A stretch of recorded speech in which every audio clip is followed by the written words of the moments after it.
This is Coffee with Friends, and I am raw to the bone. Happy Monday, y'all. It came around real fast. You know how that does. It happens all the time. Um, oh shit. I'm just looking at YouTube and I see, YouTube always does these upgrades or whatever. And I see that they posted that I'm going live. Hey Lisa, hey Lele, hey man of God. Good morning, good morning. So while y'all are popping in, let me get the music started for the day. Oh, wait a minute. What are we doing here? What are we doing?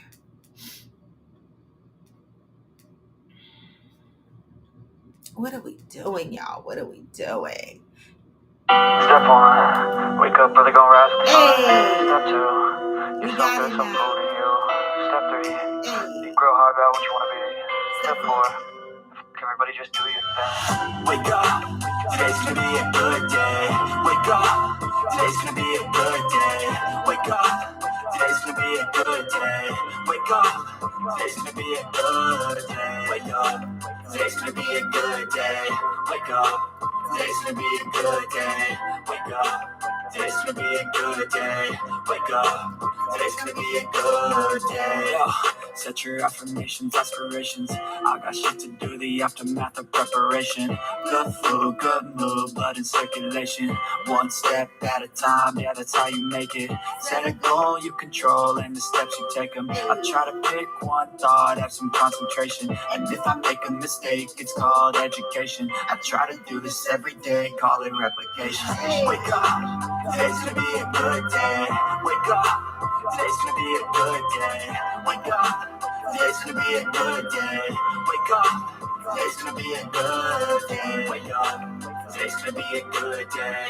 Wake up, today's gonna be a good day. Wake up, today's gonna be a good day. Wake up, today's gonna be a good day. Life ain't easy, yo. I think there's a reason, though. Ups and downs, just like every different season, yo. Sometimes I'm high, other times I'm barely breathing, yo. You always gotta fight and hide from the demons, yo. Negative thoughts are poison they rot.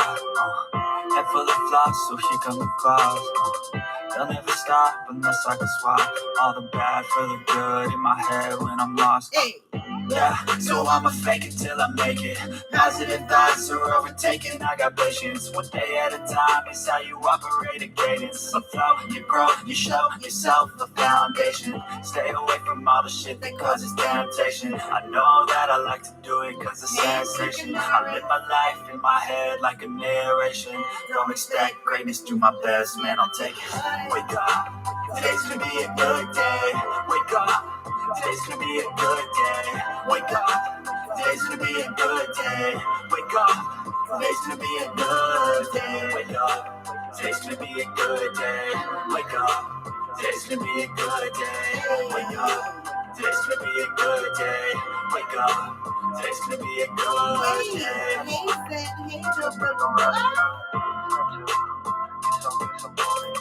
Step three.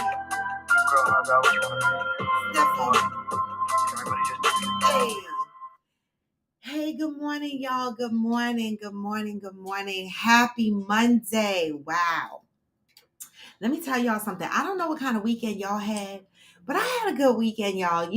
A good weekend to me doesn't always mean that I have to be up outside jumping around, and carrying on. But I did have a good weekend this weekend.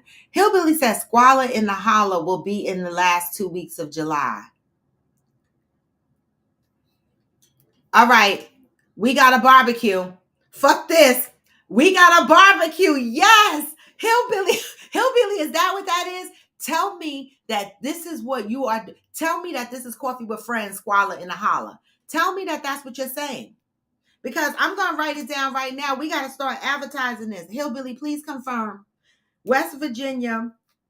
We got activities in West Virginia. Summer activities. Squalor in the Holler. Is that for us?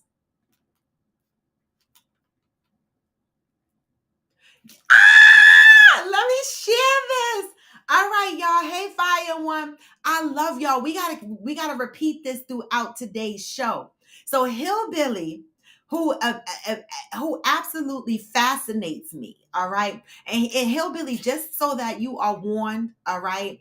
Just so that you are warned, please, we got to do. I know I'm being greedy and shit. You're going to be like, I don't fucking invited her over. Now she's telling me what the fuck else she want to do. Like, I know it's summertime and shit.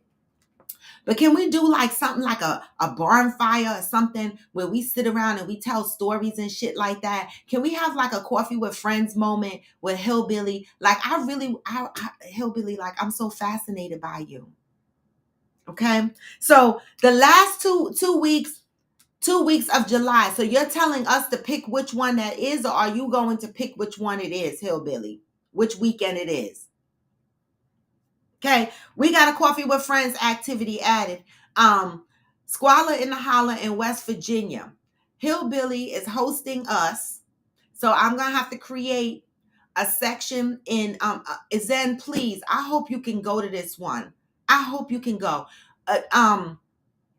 We're gonna create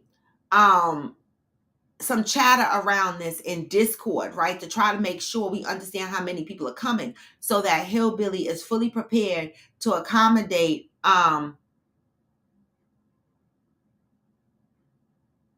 wait, Zen, I don't think I can make 2 weeks of that shit, right? But maybe that's what he meant. It lasts the full 2 weeks. Shit. Right? All right, so we need to know last 2 weeks in July. All right, we need to know who is going. Who? So we need to start getting a list of who is going to the Squalor in the Holler in the last 2 weeks in July. I know Angel's gonna be down for this. Okay. I'm hoping Zen is down for this.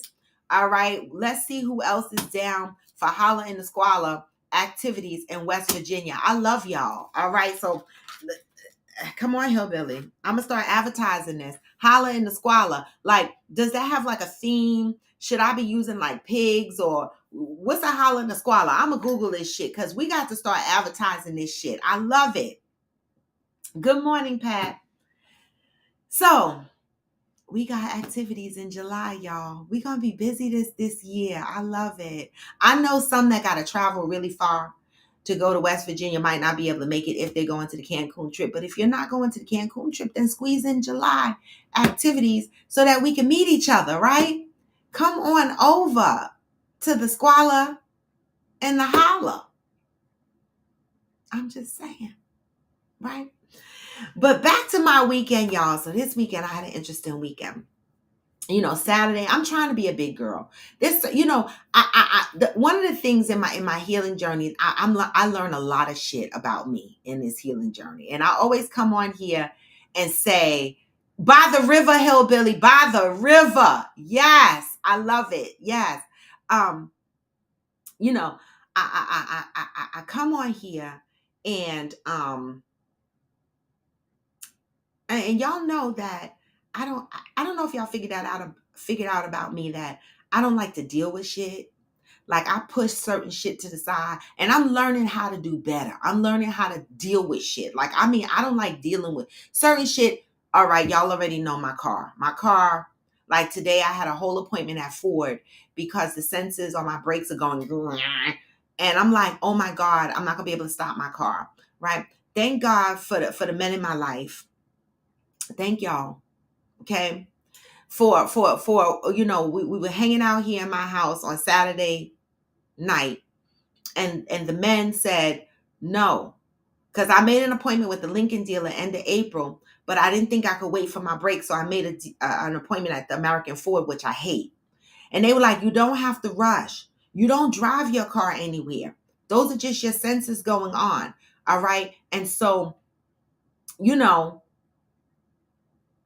you could wait till the end of April. And I was like, for real, I can? They were like, yes.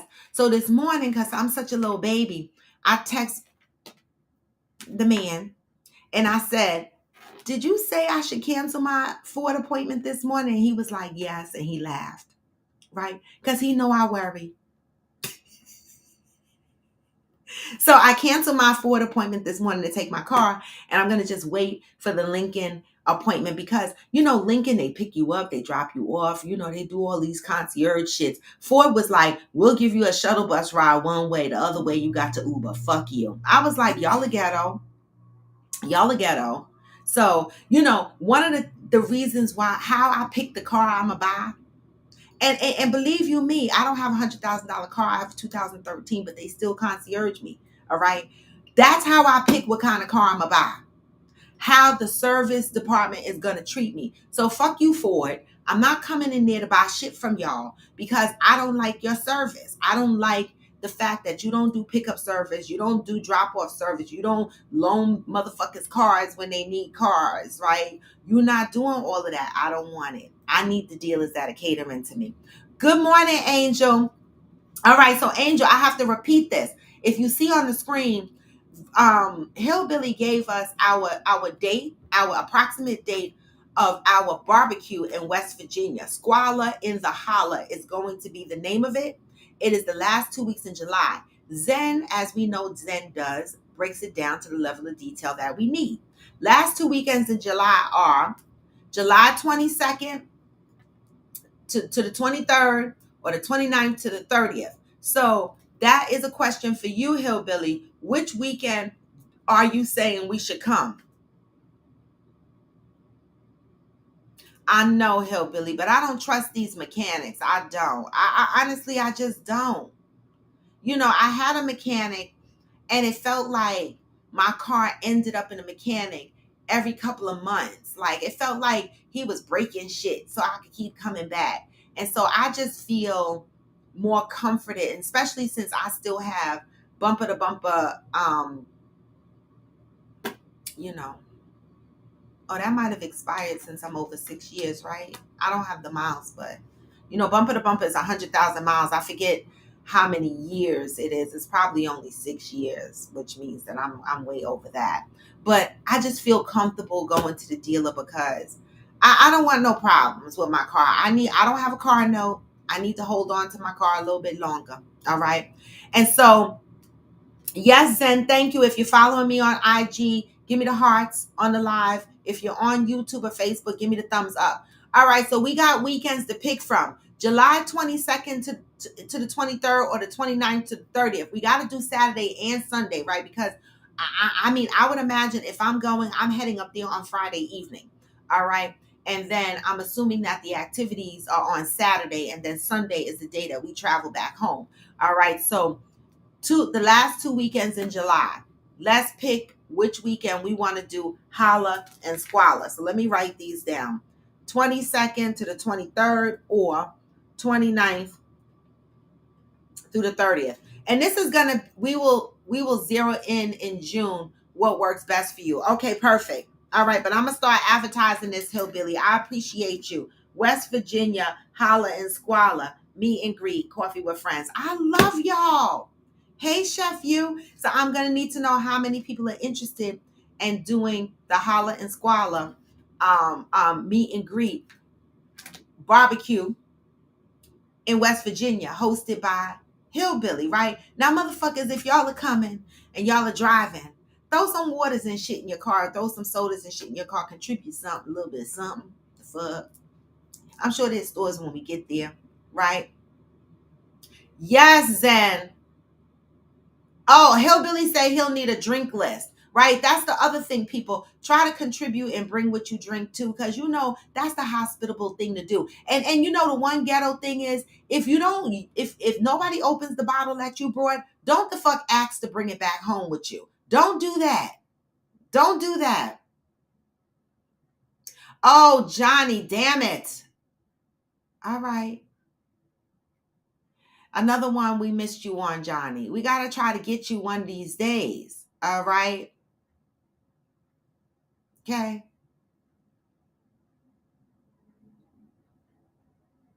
Exactly, Zen. Exactly. I agree with I was gonna say that, but then I said maybe wifey has something planned for him that doesn't, you know, include bonfires and shit and holla and squalors. But Johnny, it would be a great way to celebrate your birthday and bring your wife. We'll all celebrate. Good morning, Damaris. We're talking about Holla and Squalor. We're doing a Holla Squalor Hillbilly is hosting us in July. Bitch, I know you and Donovan could go. It's in West Virginia. Please, if y'all go, can I ride in y'all car? I'm just the fuck saying. Can I ride in y'all car? Listen, unless I give my boo to go, the fuck, you know? Oh my God, Hillbilly said, oh my God, I love him. Hillbilly said significant others, friends, and family are welcome. This gonna be the bomb, y'all. I'm so fucking excited. I'm excited. I am. All right. And so we got West Virginia Holla and Squalor. Squalor in the Holla activity. Squalor in the Holla activity. Hey, Coach Donovan, you missed my question. So, Coach Donovan, West Virginia, July 22nd to the 23rd or 29th to the 30th is a Saturday and a Sunday. We're going to West Virginia. Hillbilly is hosting us for Squalor in the Holla. Okay? That's what we're doing. Big old barbecue, bonfire by the river, telling our stories, drinking and shit. So I need to start getting a list of people who are going. Now, Coach Donovan and Damaris, the fuck come on. This is in July, and we could drive there. Okay? All right? I'm in your car. I'm just saying. All right. All right. Hey, protagonist. So I'm excited about that. But let me tell you something real quick about this weekend, guys. I got to log off early today again, 8:45. I got an 8:45 meeting. But let me tell y'all something real quick. I want to say, for real, y'all, okay, without getting emotional, right? Donovan, I'm serious. All right. I'm fucking getting in your car. So don't play with me this time. Don't play with me. I know the last time was you couldn't help it because we had a devastation in the family. But West Virginia, end of July. Okay. I'm the hitchhiker. The fuck. We going together.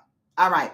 So I want to say this. I want to say that there are a core people in my life that I appreciate, right? So this weekend, you know, and I marinated in this over a couple of days. I'm not giving the details of the topic of conversation, but you know when you got people in your life or someone in your life that really cares about you and understands the journey that you are going through, right? They may know something, have information, not sure how to share it with you because they think it's going to trigger you. They think it's going to take you back to a place that you healed from, right? And I understood that. Hey, Miss Fancy K, Mrs., because she's married now. I was married now. Congratulations. I saw the pictures. Thank you. And, you know, when we were sitting around talking over the weekend, you know, they said to me, you know, there's something I want to say, but it's hard for me to say because it's hard for me to hold it, but it's hard for me to say because I know you in your healing journey, right? And I don't want to trigger you. And I said, wow, that's cool, right? You thought about that, right? And that's cool. And it made me pause for a minute because I was like, well, do I really want to fucking hear what it is? Because yes, some things of old still does trigger me, for real. But you know what, y'all? Oh my God, I'm so proud of myself because this particular instance, right? Well, two things. The second thing, these friends don't know that I feel this way, but I'm going to say it today and it has nothing to do with them. But the first thing is that when it was told to me, this thing was told to me, I sat there and I said, wow, right? But I didn't feel it in the pit of my stomach. Like it's one of those situations that I could have went to jail for many years ago. I promise you, I was ready for commissary. I promise you. And I never told the story on here because I was still healing from it. But what I learned yesterday was that my healing process is so far along. What I learned Saturday. is that my healing process is so far along that the information that I received just made me shake my head. It made me shake my head. It made me go, wow, right? And it's one of those situations that I will probably bring to the table to the people involved at some point, right? Just to let them know I know, right?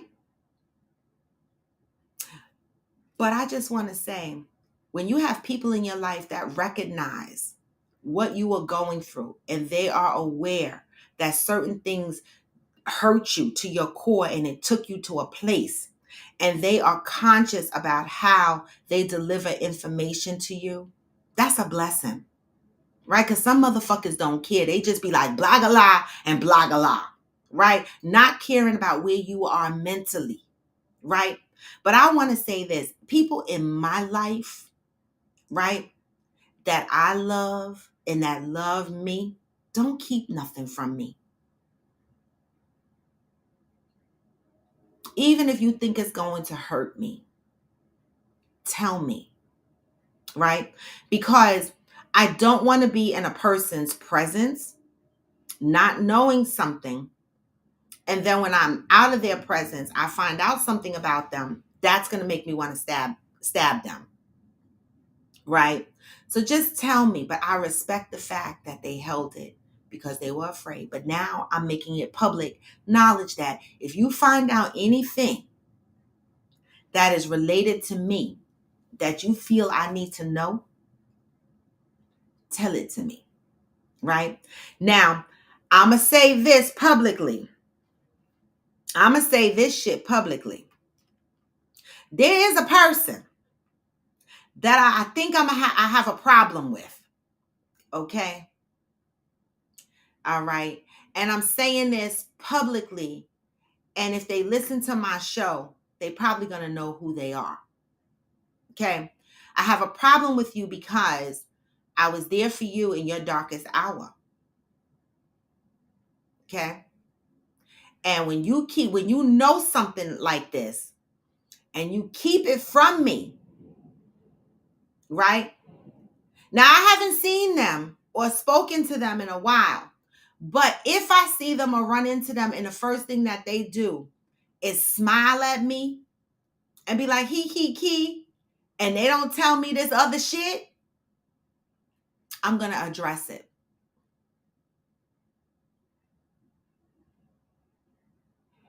I'm just saying. So I just want to say that I am in my healing process. You know, shit goes on in our lives that we try to get over and shit like that. And I appreciate my friends who, you know, held it, you know, not knowing how I was going to deal with the situation, right? But I did deal nicely and I appreciate you sharing it. Wait, Zen said, Dad, you heard I was talking about you again? I can't get away with nothing. Zen, woo, baby. If this was just talking about me, this would have been different. This is bigger than just talking about me. This is some crazy shit. Okay. All right, y'all. So today is April 3rd. But you know what? If y'all don't mind, I want to take a minute and go back and read April 2nd, which was yesterday. And then I'm going to go over and read April 3rd. All right. Because I think we need both this morning, especially April 2nd. April 2nd is a good one, right? And so I'm going to read April 2nd and then I'm going to read April 3rd. All right. April 2nd. And you know, yesterday was April Fool's Day, but I got my April Fools on Saturday. There's some shit. April 2nd said, I am willing to acknowledge I must pay more attention to the messages I receive in my life. This is an important read. That's why I had to go back to yesterday's read. I must pay more attention to the messages I receive in my life. I feel like I got a message on Saturday.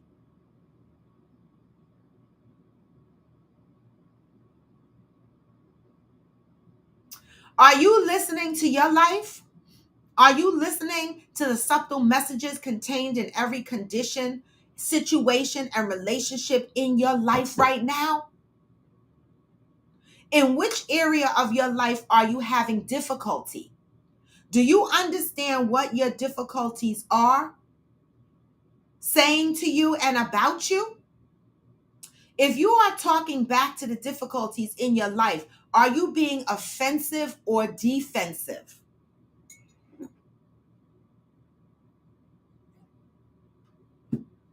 Is your life telling you that it will always be this way? Or do you hear that it is time to let go and move on? In what areas of your life have you discovered energy leaks, a scarcity of resources, repetitive motions that result in little or no advancement? Perhaps your life is showing you that you are struggling with all the wrong things for all the wrong reasons. Is your life peaceful? Hey, Glamour 47. Is your life peaceful, fulfilling, rewarding, or is it strained, draining? Your life is always talking to you. I saw Theo highlight this sentence yesterday when she posted it. Your life is always talking to you. Sometimes we listen to our lives and pay very close attention to what they are saying. But more often we are afraid to hear what our lives are saying to us. And more important, about us. What is your life saying about you? Are you listening?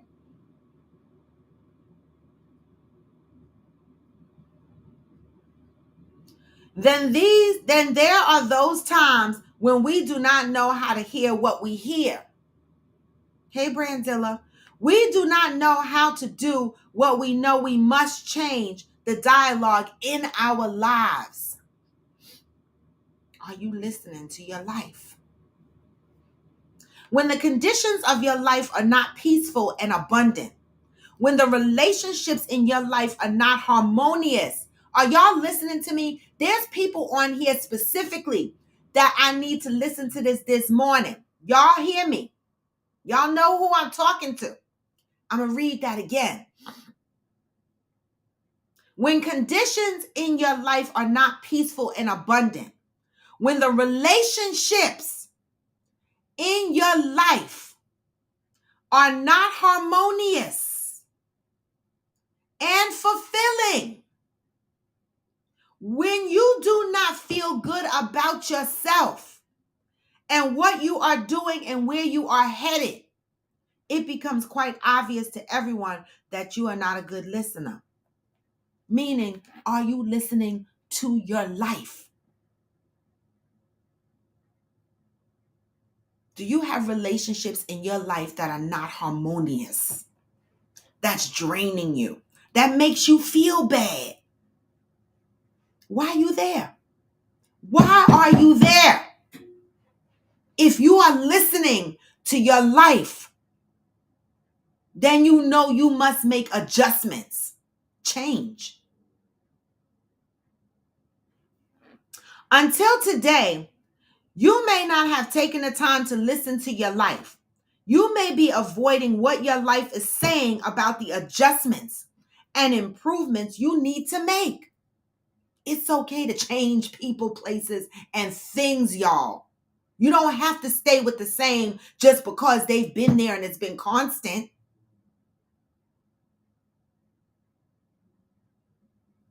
Just for today, make it a point to sit down and listen to your life. Listen to every experience, situation, condition in your life and be willing to respond as a good listener would.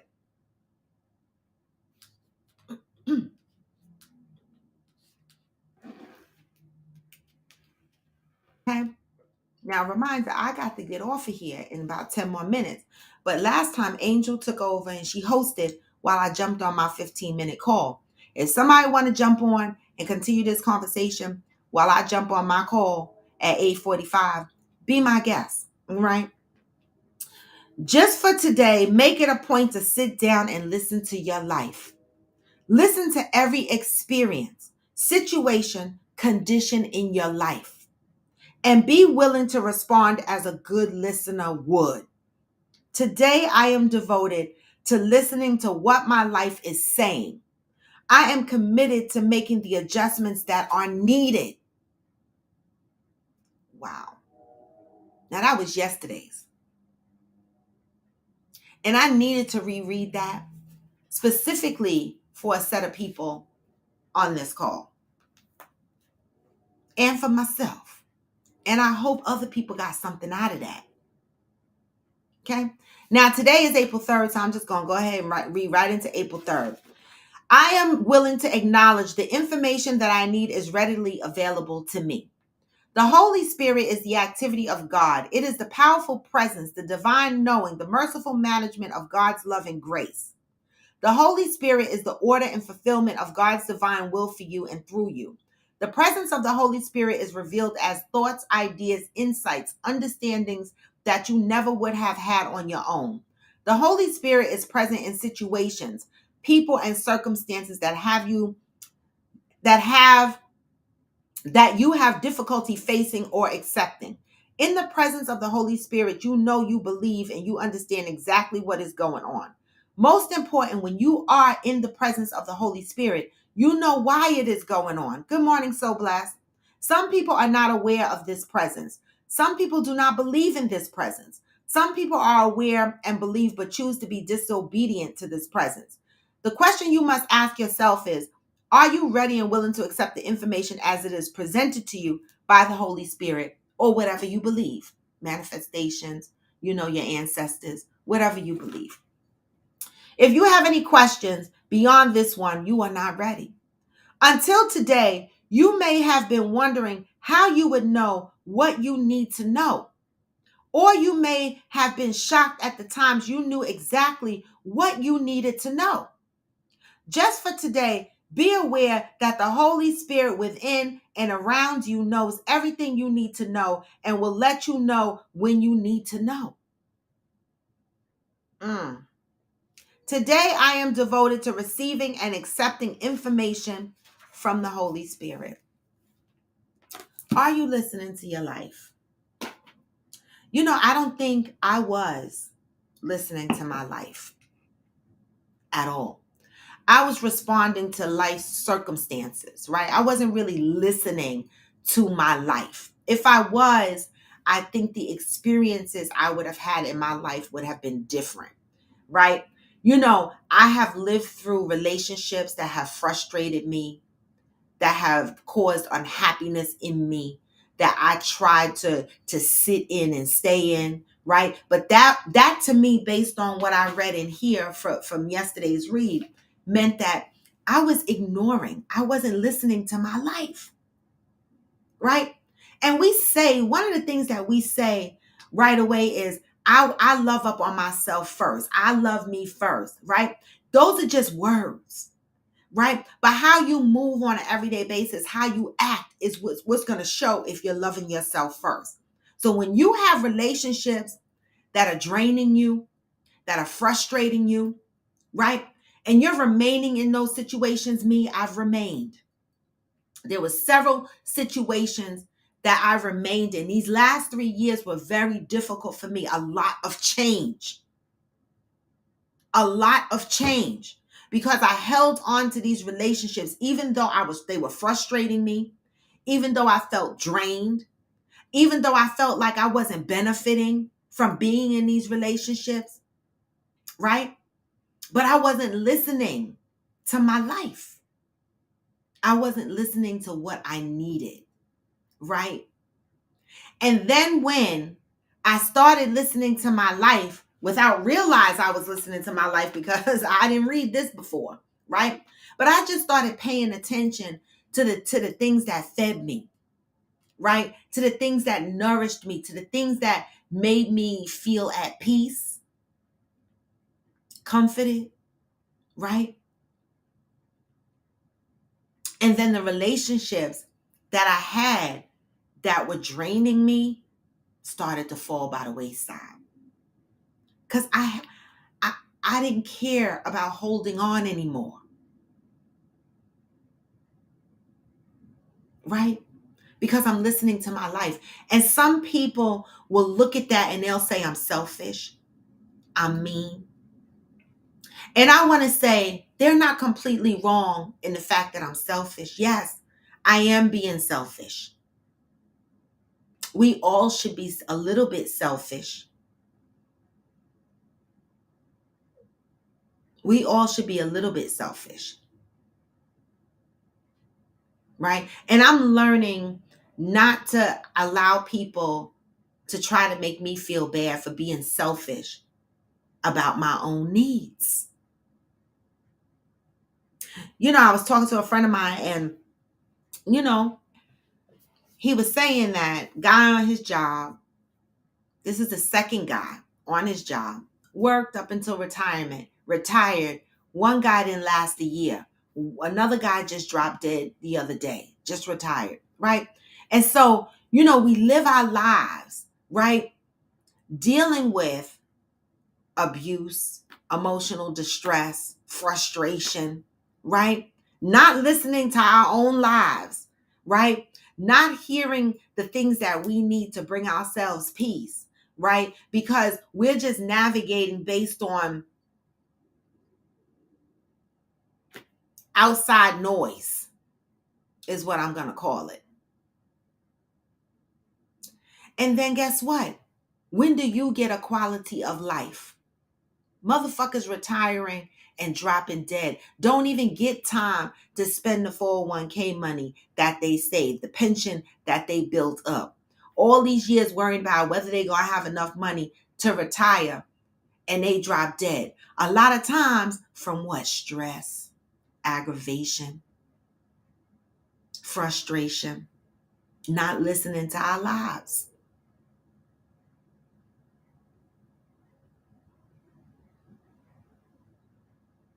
Not listening to our lives. And so for me, I think I've been listening, right? And in that journey, listening to your life, it ain't easy, right? Because you're gonna hear some things, right? And when you listen, you have to listen with an open mind, right? Because everything you hear is not going to be satisfactory. Okay. Johnny said, okay, Roy, since you made it public, I'm going to say sorry. I don't want that. This person probably don't even know that they did anything wrong. Right? But I just feel like certain shit you need to tell me. If you're going to be in my face. If you're going to be in my face. So when I do, have an interaction with this person, I'm going to be like, don't you need to tell me something? And everybody that knows me knows how direct I am. Right? And so I'm going to ask, the fuck? Hillbilly said, we get upset when our lives are turned upside down. But who says that's not exactly what we need? Great question, Hillbilly. Great question. We get upset when our lives are turned upside down. But who says that's not exactly what we need? How about that? What do y'all think about that? What great lessons have you learned when your life got turned upside down? That's a great question.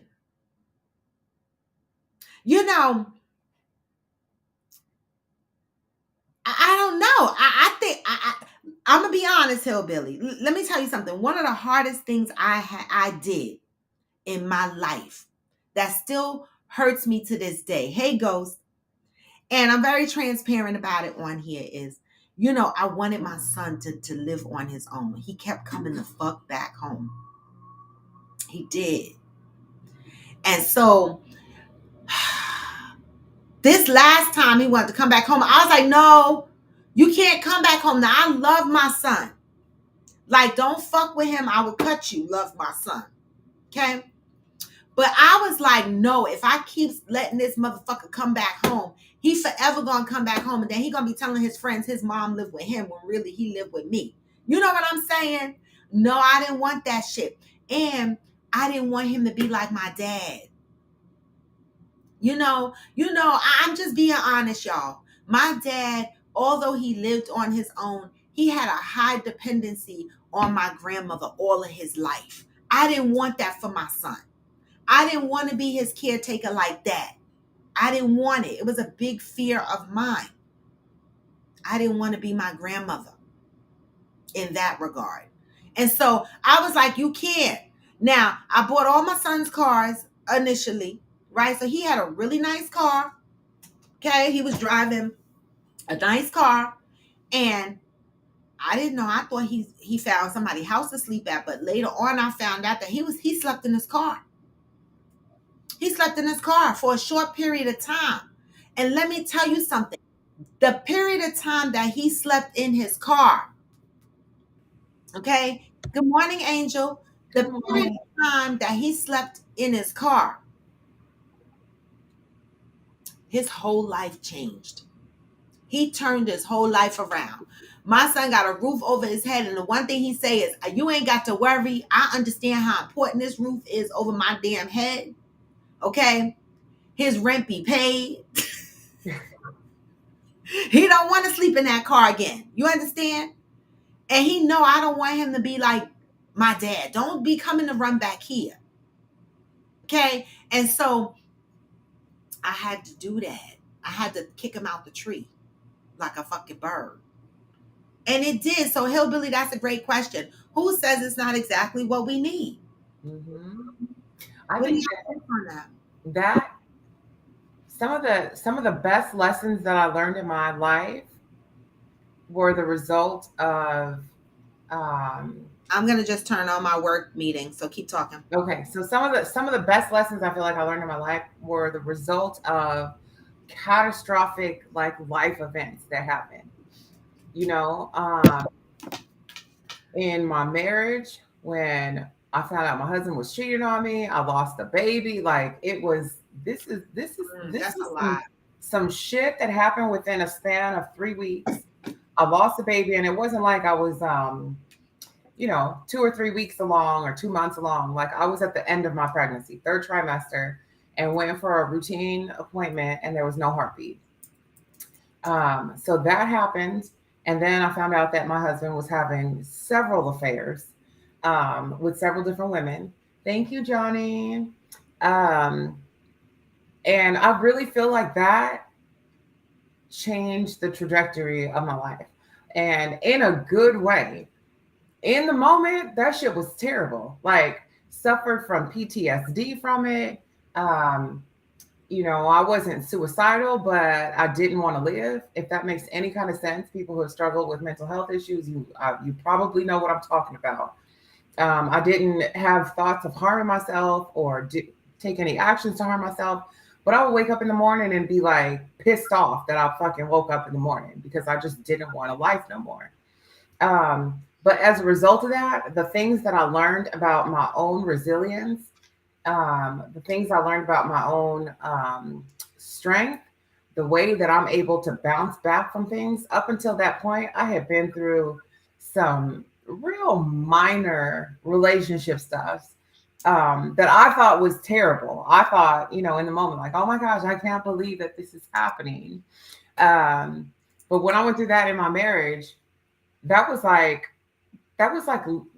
life-changing, right? You have somebody who you're in a relationship with, you're married to, you've taken the vows, you believe that they are 100% this one person that they are presenting to you every single day, day in, day out. And then you find out that, they're completely different. They're doing things that you never would have imagined with other people. And you lose a child, right? Within a span of like 3 or 4 weeks tops. I think it was like in the same month. It felt like the ground was removed from underneath me. But I think that has brought me to the angel that I am and the angel that I love today. And I'm grateful for everything that I've gone through. I'm grateful for the challenges, the struggles, all that, because like I love me. I love me. I love who I am today. And it is amazing. And it is due to those challenges that I went through when I was married. And then after that, I've been through shit too. And I feel like even the stuff that we feel like is so bad, and it shifts, um, kind of like our core values and our core belief, not values so much as beliefs, like what we believe. Sometimes that stuff is good. Sometimes it's good. It's not always a bad thing. Um, so I kind of like welcome um, challenges at this point in my life. Like if I say like, oh gosh, like I'm going through something or this is so hard, I kind of like shift the mindset around it and change it to I'm growing through this. I'm learning something from this. This is gonna teach me something. Don't let it be in vain. Like I'm gonna get something. I'm gonna take something from this fucking experience. You felt that at the time the experience was happening or after? That particular experience, hell no, I did not think that. I thought this is some bullshit. Like at the time, I was like super into church. Like, God, what have I ever done to anybody? Why do I got it? Why is this happening to me? I've never cheated on any, I've never, you know, but the me that I am today, when something bad happens or something shifts my core beliefs or something like that, I'm like, okay, well, what am I going to learn from this? And I low key get excited about it. I'm like, if I look at my track record at what I've been through and what I've survived, what I have pulled through and made beautiful on the other side of ashes, I'm like, I get excited for challenges. I get excited for hurdles. Like, okay, Yeah. this is gonna be great. When I get through this, like, it's gonna be awesome. You know, and it's not to say that stuff don't hurt. It's not to say that things don't bother me or affect me, because they do. I'm super sensitive, super emotional. My moon is in Pisces. Like I'm a crybaby. Okay. Um,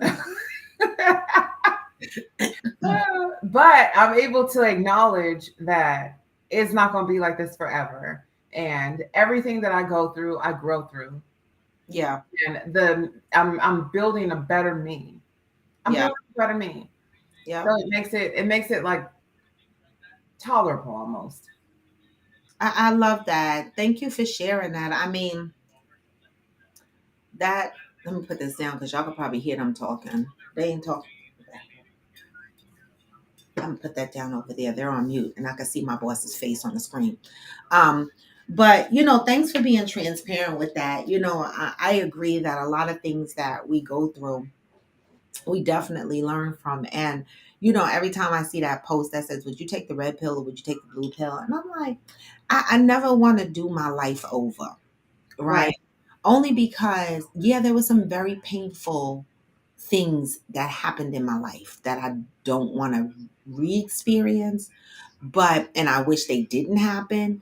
But I do not want my life to change, because I wouldn't be who I am today, right? And I wouldn't have the kids and the grandkids that I have today. Nor do I want to remove all the experiences that I've had, because they made me who I am. Right. And so, even though they're painful, they're hurtful. The more that we talk to people, a lot of people have been through, some of the same similar things. Like when I went on YouTube and I talked about, molestation. How many people came out with stories of molestation and secrets that people keep in their families, because they don't want a family member to go to jail because of molestation or whatever. But I do know a family that actually sent their brother to jail, for molestation. But a lot of people go through things, right? And some people want to do their lives over again, but not me. No. Not me, because I appreciate who I am, you know, um, and the way I am today, right?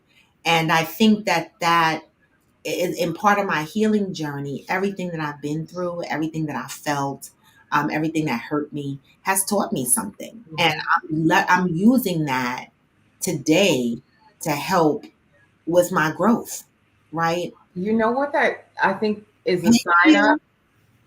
That's a sign of self-love. I think so. If you love yourself, then you wouldn't want to change you. Yeah. You wouldn't want to change experience in the past that made you who you are today because you love yourself. Yeah. It's self-love and self-acceptance, I believe. I think. I could be wrong. Let's ask Listen, the professional. life coach on here. Yeah. I think it's amazing, right? Because for me, right, I feel like there was purpose in my pain. Yes. Right. And so everything that I went through, although like you said, like everything you said resonated with me, Angel. Like I wasn't trying to take my life. I wasn't thinking about that, but I was in such a deep despair that I was walking around depressed, right? But pretending that I wasn't. Oh my gosh. And that's what made me even like one day get up and was like, you know what? Your choice, you have a choice to heal. Right. So that's why you guys always see me talking about healing is a choice, because as hard as it is, when you make that decision and you start to look within and you say, it's not really about the person and what they did to me. It's about how I'm going to respond and get through it and get over it. Right. And I will tell you, that is at the point that I realized that, you know what, in order for me to create the life that I want to live, right, I gotta find out who I am. So it was about me and not what happened to me. So I will say, out of everything that I went through, I became a published author, I became a certified coach, I became an entrepreneur, right? I started living my life and loving myself. Yeah. Right. And so I think it's important for people to recognize that healing is your choice. No matter how difficult it may be, no matter how much hurt you gotta go through to get through it. But once you get to the other side, baby, it's like, it's amazing. So I appreciate you sharing your story all the time, but I just wanted to come in and say, like, right, you got to get to that point where you are really saying to yourself, this is about me. This is about my survival. This is about creating a person that I want to be and a life that I want to live. Right. And so now one of the things I ask myself in every situation, whether it's a relationship with a friend, whether it's work, whether it's where I'm going in life, is when something comes up, can I control this situation? Is there any part of this situation I can control? And if I can't, it's not my job. It's not my job. I'm just going to keep doing what I need to do. Right. So I just wanted to come on and say that, like, you know, this platform, first of all, is amazing, right? Because people get to share, get to talk. There's no judgment. You don't have to worry about, you know, what people are going to say or think, because the reality is we're all going through something. And let me tell you something, we're always healing from something. Yeah. Right. And so you have to learn how to heal through it and not just stay stuck in it. Yeah. You're right. I had a therapist tell me, this is like way back when this shit first happened, right? My therapist was like, if you live the rest of your life bitter and angry and blame this man for what he did to you and what happened and all these things, nobody would blame you. You have a perfectly acceptable right to be that way. But what happens if you don't? Like, what would happen if you chose yourself and went through the process to get on the other side of like this terrible thing that happened to you? And at the time, I was like, no, I want to hate him. No, I want to stay stuck in. I want to stay right here. Right here. Right. Yeah. But then you learn in doing the work that it ain't about that person. Like I remember when I went to a coach and we started talking, and she was like, "We need to leave him out there." I was like, "Leave who? What? Out the equation?" But then I got it, right? Because here's the thing, it wasn't about him, it was about my healing journey, right? So I had to stop waiting for the apology that I might not ever receive. I had to stop waiting for the karma, right? And just believe that it was going to happen. I just may not have known when it was going to happen, right? Yeah. And I had to focus on me. I had to be like, what's up with you that you keep choosing the same damn people to be in your life? Whether it's an intimate relationship or a friendship, right? I had to stop and say, what's going on in you that you keep choosing these same people? Yeah.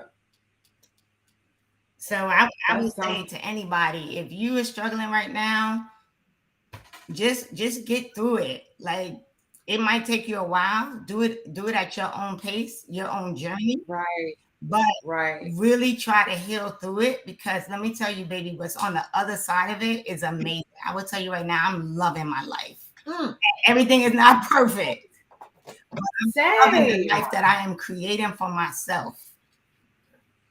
Listen, when I tell you that my life now is worth every fucking thing that I've gone through, like, thank you. Right. Appreciate it. I appreciate, thank you. Because this shit right here, thank you. This shit right here, I'll take it. Exactly. And you know, and I'm glad you ladies jumped on it and y'all talked this through, because, you know, I feel the same way. Now again, in these last couple of years, I've lost some people, right? And in that loss, even in that loss, I know I'm a different person, because in that loss, this is going to sound crazy, y'all. But in one of the losses, I felt free. I feel guilty, though, a little bit, because I feel free. Like, I thought it was going to be different, and I did mourn the loss, but a sense of freedom came with it. It was like, that's when I realized that at that moment that I wasn't free in that relationship, right? There was a part of me that was not free. And so when I came out of that relationship, even though I miss it, right? You know, sometimes we're so comfortable with toxic energy that it becomes normal to us, right? And so I was missing something that was just normal for me. But the more and more that I was away from it, I was like, I don't fucking miss that shit. No more drama. No, right. I'm like, I don't have to be careful of what I say. I don't have to be careful of what I do. I don't have to have all these expectations on me. I don't have to take no nasty shit. It was like, I was like, I'm just fucking free. Yeah. I mean, it's true. I remember going to coaching, right? And the first question, when I was like, I miss XYZ, my coach was like, well, what do you miss about it? Right. That's a good question. And then when I started asking what I was missing about it, I was like, wait a minute. Right? And so we're going to always mourn people that were close to us that, you know, we thought would be there forever. But the other side of it is I also recognize that for me, it was about the person disappointing me, right? So where the hurt came from was really just because you thought this person was somebody that they really were not, because they were an imposter, right? And so it really was about recognizing, right? Like, what are you missing? Because whatever you're expecting from somebody else, you can do for yourself, right? I'm not going to say we don't need companionship and we don't need friends and we don't need people, but we also have to rely on ourselves. Like, one of the greatest lessons for me when I came out of the other side of what I was going through was I had to recognize that I was loving love more than I loved myself. And once I got clear on that, it came about loving me. That right there is wow. Is wow. I just need to check my stream on Facebook, IG. Yeah, that right there is wow.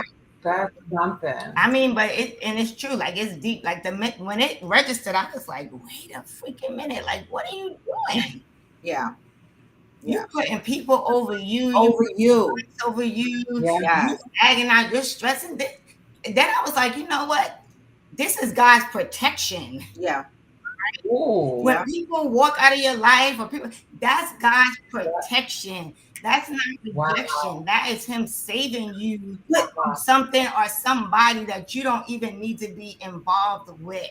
Because And look what you said. know where He's taking you. That is something that you have to come to the realization to, right? Because originally, look what you said in that statement, right? You said it's not rejection, right? So automatically for me, I always said on here that I one of the things that I had to deal with and dealing with is abandonment issues and rejection, right? And so when something like that happens, I immediately go, well, damn, rejection. I immediately go into that abandonment mode, like what the fuck happened? Like, why did this person completely just abandon me? I didn't deserve it. And I go down this path of what did I do? How did this happen? And I'm in my head like, what could I not have done? And I beat myself up for a period of time, wondering what happened. Then I get to a point where I'm like, and this is the point where I'm at now in my life. You know, I need people to value me, right? As much as I value them. That part. Right. And so where I'm at right now is how I get over the people that leave my life is I ask myself, did they value me? Mm-hmm. Right. And then I say, no, because if they valued me, right, we would have been able to have a discussion to get through and pass whatever it is we're going through, because you value me and I value you, and neither one of us want to lose this relationship, right? But so now I look at it as when somebody can easily just walk away from me, they don't want to have a conversation or anything of that nature. To me, I say, okay, that is just letting me know that they didn't value me as much as I valued them, and I can't force people to value me. Right. Yeah. And that's just letting whatever you believe in, God, the universe, whatever it is that you believe in, right? That's them letting you know, right? Yep. I'm removing this person, because we sometimes think they're leaving. No, they're being removed for a reason, right? Because a lot of times they can't go where God or whoever you believe in is taking you, right? Yeah. They can't really support you in your journey, Yeah. right? Some people even subconsciously are always trying to hold you back, Yeah. right? Wow. So the reality is, it comes down to you. It comes down to, like, who is raw, Yeah. right? What do I deserve? I deserve to be valued and treated a certain way. And if you can't do that, then I might have to love you from afar. Yeah. And this is not one of the things that I'm learning is over the weekend. Oh, my Donovan and Damaris came over Saturday night. We had a great time. Oh my God, y'all. Donovan and Damaris, y'all still on IG? Because let me tell you, these motherfuckers, let me tell you what they did to me, right?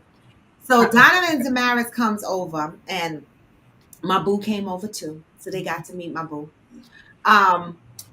We're meeting the friends. Okay. Yeah. Okay. Her boo is so Not sweet. the only friends that met him. He's He's a good guy. He's getting around. And so he came over, and we were all drinking and shit, or should I say, I was drinking the fucking most. That I ordered some wings. I remember them saying they were hungry, so I ordered some wings and shit like that, baby. Did I even eat a wing? I don't know how I got in the bed. I don't know when Donovan and Damaris left my house. All I know is that I woke up in the bed with my shirt on that said kinky as fuck and no bottoms. There was just nothing down there. Okay. Because I had these genie pants on with no panties, because I don't wear them shits most of the time. And so I guess when he put me in the bed, he just took the pants off and laid me in the bed. I want to say, look, Donovan said, still on. We did nothing to you. Damaris, y'all left me fucked up. Like, how do you? What were you drinking? Well, I drank a bottle of wine before they showed the fuck up, right? I was drinking, or if you start drinking wine at 1 o'clock in the afternoon, a bottle is easy. That's like what? Very.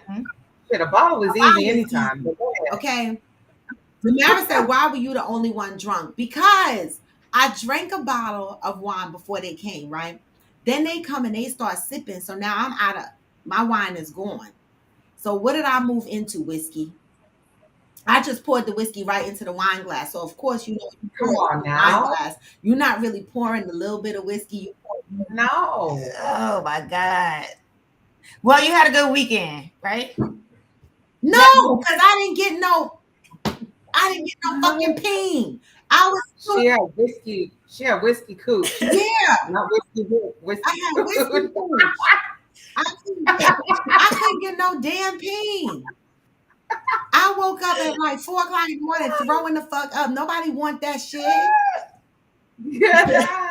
Oh, Lord. All right. So, but I had a great time with them, as I always do. And so it was beautiful. So I just wanted to mention that we've been friends. Damaris, damn, you said we've been friends 20 something years, 23 years. How old is Dante? I met her when she was pregnant with her first son. And so it's crazy because Donovan is my ex's best friend, not my last ex. He ain't got no fucking friends. The ex before.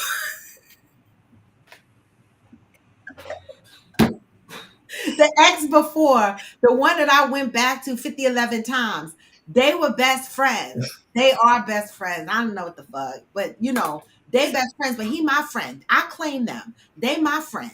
So I don't care what my ex say, they are to him, but they mine. Okay, and they know it. 22. Okay, so Dante is 22. I've known them 22 years. Yes. And so they came over and we had a good time. And so when I see that I keep good friends in my life, I really do. Like, these motherfuckers have seen me in real form.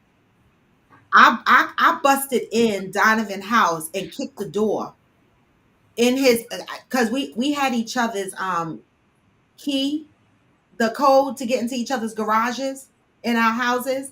And so one night I was arguing with my ex that I went back to 11 times, not loving myself, not listening to my life. And wait, Damaris said, we got you in the divorce. That's right. When y'all divorced my ex, y'all got me. Y'all got me. But one night I was pissed off at my ex because he wouldn't let me have a barbecue. And he was like, barbecue done. Barbecue done. Bumbaross clock. Barbecue done. I was like, I don't give a fuck. And he was tall. So I was like this. I don't give a fuck. Barbecue's happening. Call the cops. Barbecue is happening. He go over Donovan house. This is a true story. He go over Donovan house talking shit with the guys over there. I said, oh, I called over there. I said, oh, you over there? Hopped in my car because we lived right down the road from each other. I busted through that motherfucking door. What? We gonna fight up in Donovan and Damaris' house. That motherfucker was gone. He was headed back to my house. That shit was funny. So Donovan and Damaris. But wait, you were the original Krishan Rock. Don't tell me my party is done. I'm gonna fight you, right? And so when I got back to the house, he in the house. My mother's not on this morning. My mother was there. My girlfriend Damaris said, "True story." Yep, true story. My mother was there. Damaris was there. I think my cousin Karen was there, and he in the house talking about there ain't gonna be no fucking party. Your friends are ghetto or whatever the fuck he was saying, right? And I said, "Listen, I'm gonna call the cops." Because we're going to have a party. Now, I don't know what the cops would have done. But I said, I'm calling the fucking cops. Because this is my house and we having a party, right? I said, the only thing I need your ass to do is power wash the deck so that the deck could be clean for the party. We argued all fucking night. But hand up to God. He was up at party that morning, power washing that motherfucking deck. All right? Because there was going to be a barbecue that day. True story. True story. That's my ex I went back to 11 times. Okay. Those are true stories. All right. So Damaris and Donovan, they have been around. They've known him first, but they got me in the divorce. And so I told them they cannot go on vacation with him and his new women. That's against the law. We got an agreement. The vacations are mine. You go with me and my new man. Well, those are the best friends to have, right? The friends that you can be yourself. They get you, right? You're right. Like I love my ride and die. I love my core, right? Yeah. I have roots, right? Because we could go months without talking and get on the phone and be on the phone for hours, right? It's like Yeah. That part. Nothing happens. I could be Yeah. myself. They're like, yo, they know who I am. They know my quirky little moves, all of that, and it's all good. And we can talk. Like That I part. literally said to my friend, listen, I'm taking a break from y'all because y'all pissing me off. Right. So I'm taking a break, right? And it's all good because they're like, all right, we're gonna leave her where she's at, and then we just get back to where we at. But Yeah. those are the friends you want to have. Like they don't take everything personal, you know, they not judging everything that you do. You know, it's like they just your ride and dies. Like That's it. They know that you're not perfect. And exactly. they don't hold you to the fire for your mistakes forever and ever. The fuck. And they don't expect you to be perfect. And they don't expect you to be That part. They're not expecting the perfection. They just want you to be who Their you are. expectation. Who you? Yep. They accept you for who you are. Like my friends know who I am. They know I get my moves, but I just want to be by myself. It's nothing personal, right? It's all that. But they're my ride and dies. I could pick up the phone anytime and be like, yo, I need you, and they're gonna be there. Yep. Versus those people that are like fly by night. If you don't do this, only when it's convenient for them. exactly, only call. And when you don't do something that they want you to do, That then all of a Say it to the fucking motherfuckers in the attitude. back that act like they got Right. too much wax in their ears for the motherfuckers. Say it again. the motherfuckers that is everything's all good when you're doing what they want you to do. And the moment you decide, the moment you champion for yourself, you. the moment you advocate for yourself, like I need my me time, I can't do it. I can't come up. I can't attend your party because I just need to recover myself. I need some me time. And all of a sudden they got an attitude. Yeah. Like, you know what? Although you went to every event they ever had, although you supported them, they not.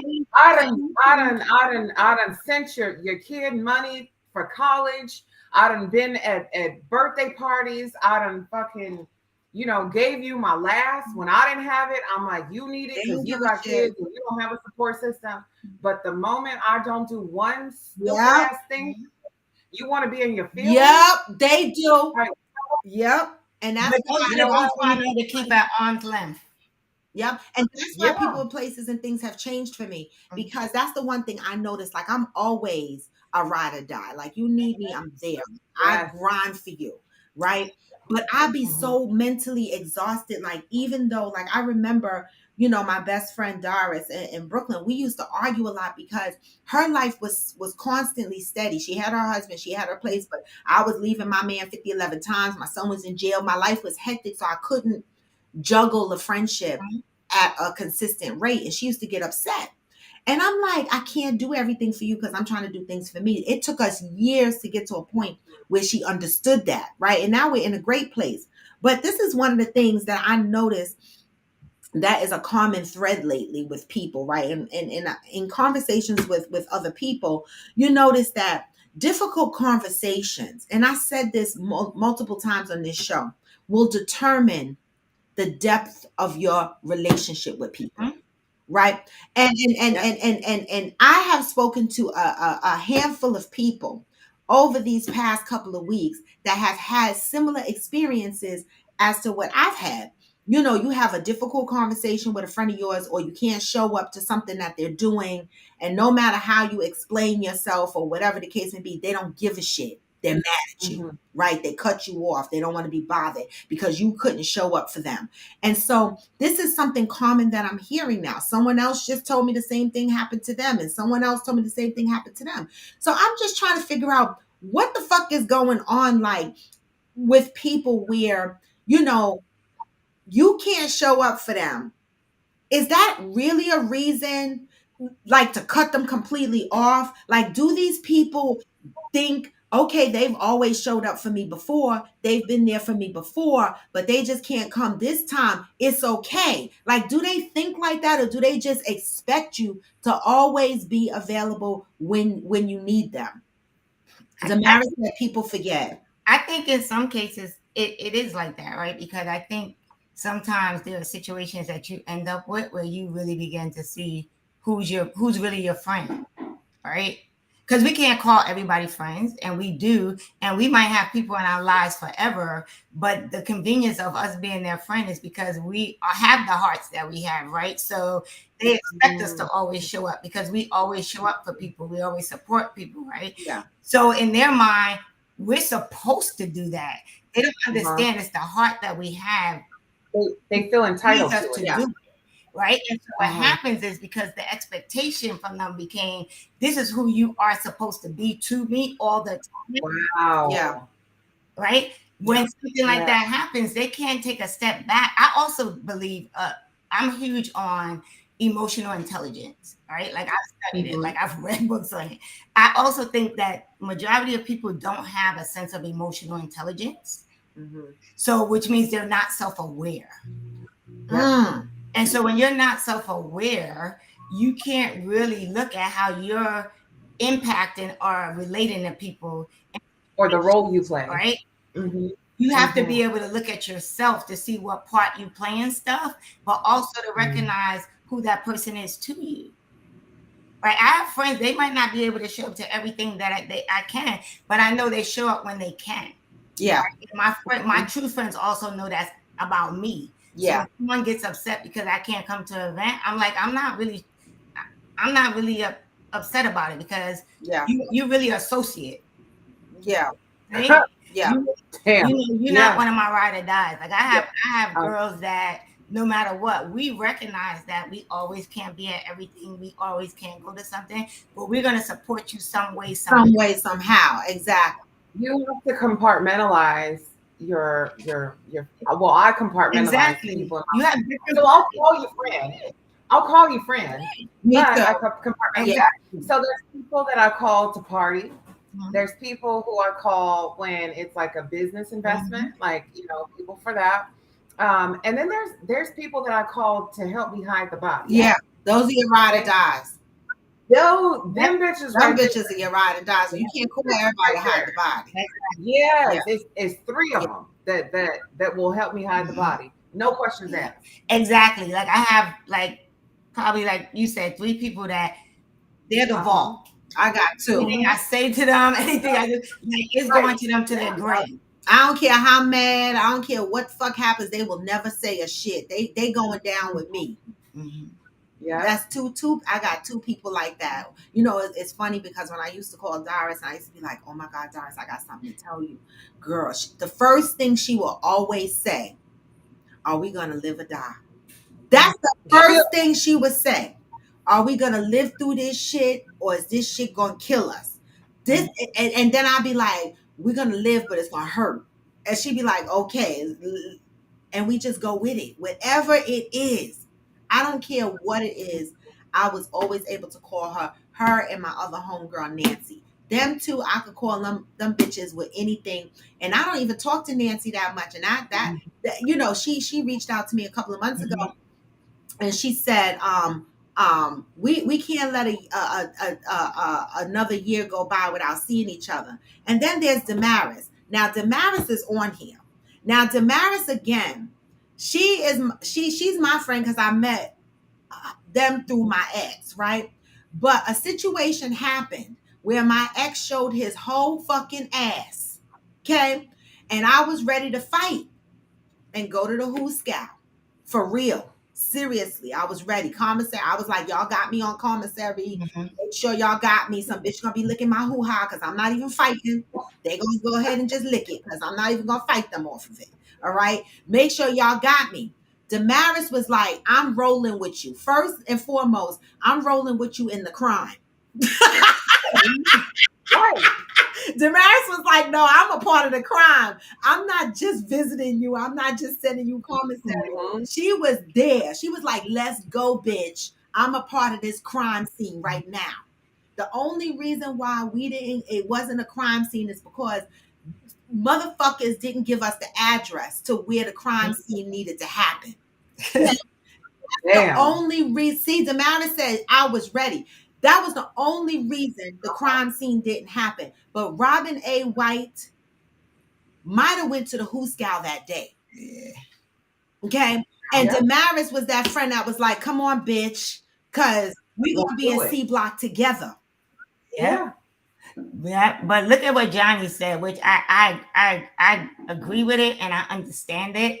But I also think I'm at a point in my life at the age that I am in that if you got insecurity issues or abandonment issues, I get it, I understand it, I empathize with you, but you need to figure out how You to need get to out work of on that. that. You need to work on Uh-huh. it.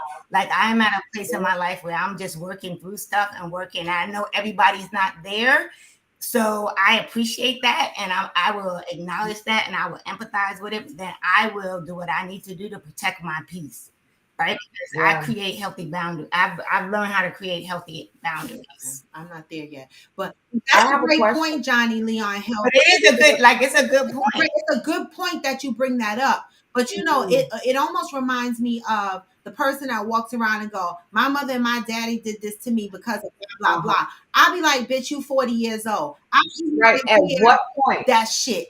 It is Huh? your responsibility at this point in your life." I had a lot of trauma growing up too, but I don't blame my mama. I don't blame my daddy because they had their own trauma growing up. But it's my Mhm. responsibility as an adult to recognize that trauma, recognize I have abandonment issues and shit, and work them shits out so I don't constantly ruin other people's relationship.